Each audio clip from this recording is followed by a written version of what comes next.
పదవి విరమణ కార్యక్రమం రాజన్న ఆలయంలో అర్చకులుగా పనిచేస్తున్న ఈశ్వరయ్య గారి, సురేష్, నాగలక్ష్మి గార్ల పదవి విరమణ కార్యక్రమం నిర్వహించడం జరిగింది.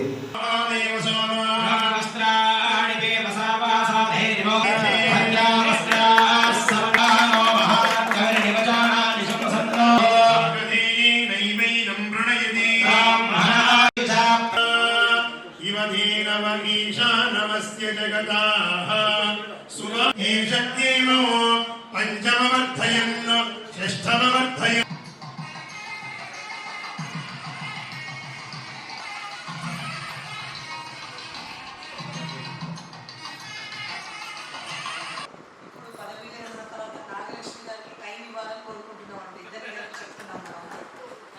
ఇప్పటికీ 40 ఏళ్ళ నుంచి గత 40 ఏళ్ళ నుంచి స్వామివారి సేవ చేసుకుంటున్నారు.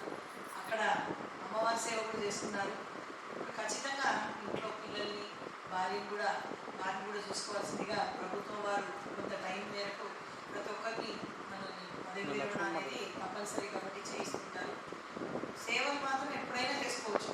వారికి ఒక అవకాశం ఏంటంటే ఇదే ఊళ్ళో అంటే టెంపుల్ సిటీలో ఇక్కడ పుట్టడం, వారిని సేవలు 40 ఏళ్ళు ఇవ్వడం అంటే చాలా క్రమశిక్షణ కలిగిన వ్యక్తి.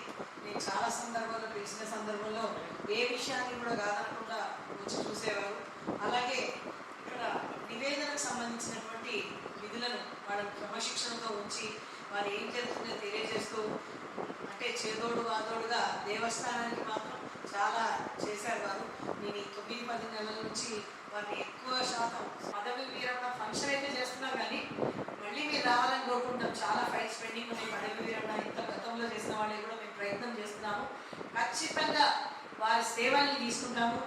అలాగే మీరు పదవి విరమణ తర్వాత మీకు తీసుకోవడమే కాకుండా రేపటి నుంచి కంటిన్యూస్గా మా గుడి సైడ్ రావాల్సిందే. మేము మా ఈవో గారి తరఫు నుంచి అంటే నా తరఫు నుంచి నేను చెప్తున్నట్టు ఇంకా మరి మా స్టాఫ్ అందరికి కూడా తెలుసు. ఆయన గత వారం రోజులు చూస్తున్నా ఆనందపడిపోతున్నాడు, దుఃఖపడిపోతున్నాడు, ఎక్స్ప్రెషన్స్ అన్నీ కూడా టెన్షన్ పడిపోతున్నాడు.